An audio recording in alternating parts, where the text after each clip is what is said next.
In section 5, we are going to talk about percentiles and then the last graph, which are box plots.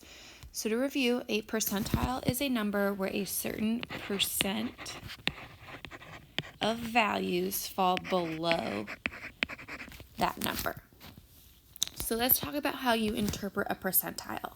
So you receive your score on the ACT and you are on the 89th percentile. Is this a good percentile? In this case, yes it is, because it means your score is higher than 89% of other people.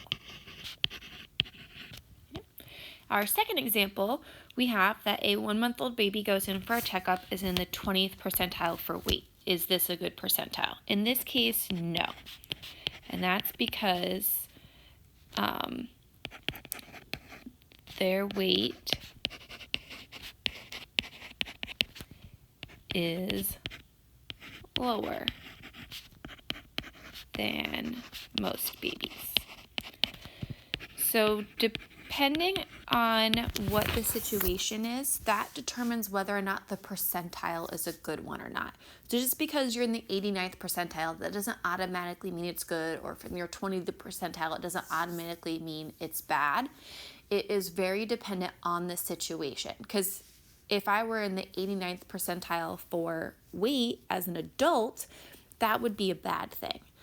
20th percentile would also be a bad thing for adults for weight. So it's going to be based on the situation. So for a box plot, it is a specific graph that works off of percentile. And it displays what we call the 5-number summary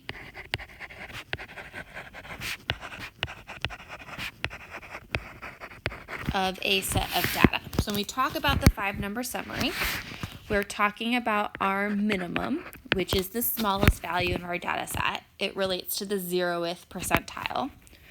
We have our quartile 1, which we usually abbreviate Q1. It is the middle of the values below the median, also known as the 25th percentile. We then have our median, which is the middle of our data set, or our 50th percentile.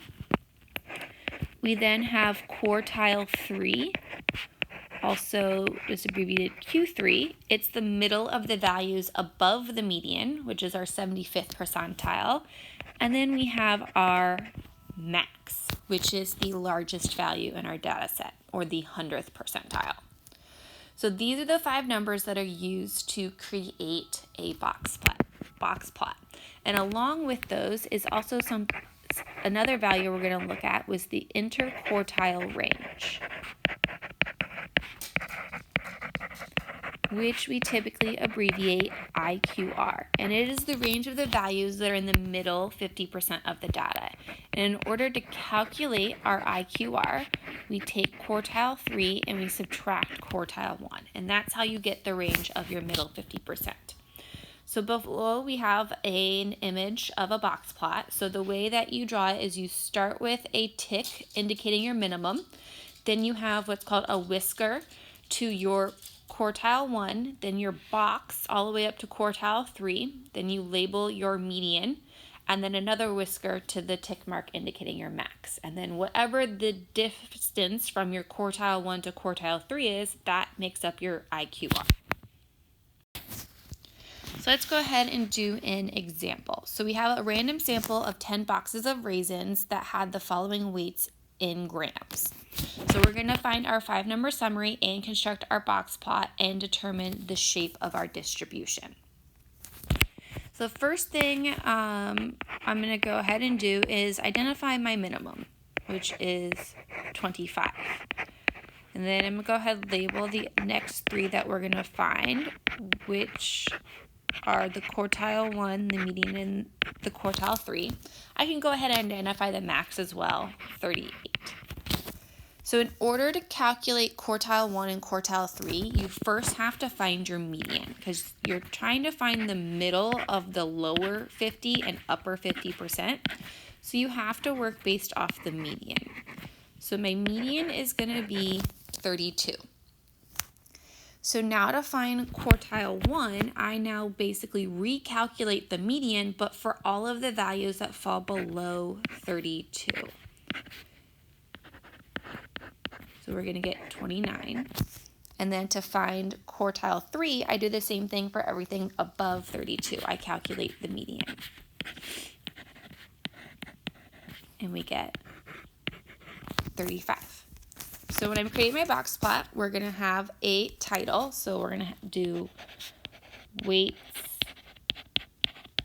of boxes of raisins.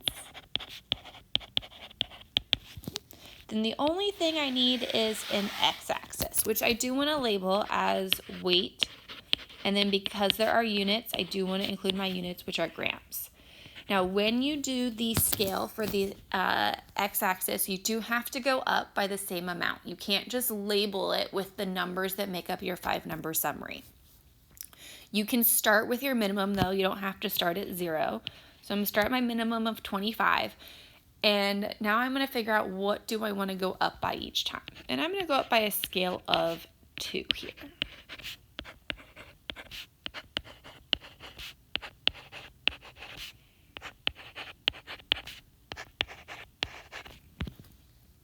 Okay. Now I start with my box plot. So my tick mark for my 25, and I'm going to go up to 29, start my box that goes all the way up to 35.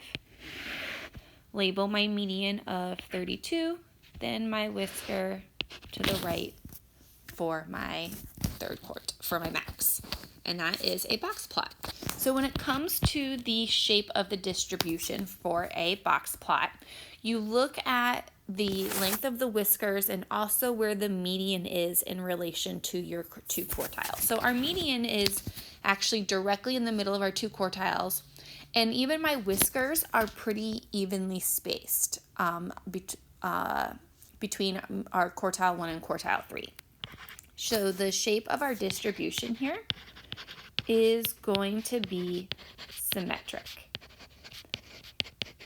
If a whisker had been, if my minimum had instead been 12, then I would have had a really long whisker on the left side, indicating that I'm looking at a box plot that is left skewed. So I'm just going to kind of do a rough estimate of box plots that might be left skewed or right skewed, just so you have kind of an example in your notes.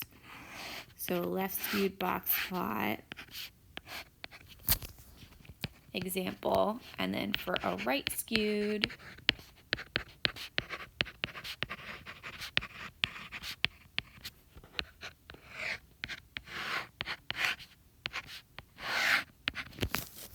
and those are just general examples of something that might indicate left skewed versus right skewed instead of symmetric. So please let me know if you have any questions about our last graph, a box plot, or calculating the 5-number summary for a data set.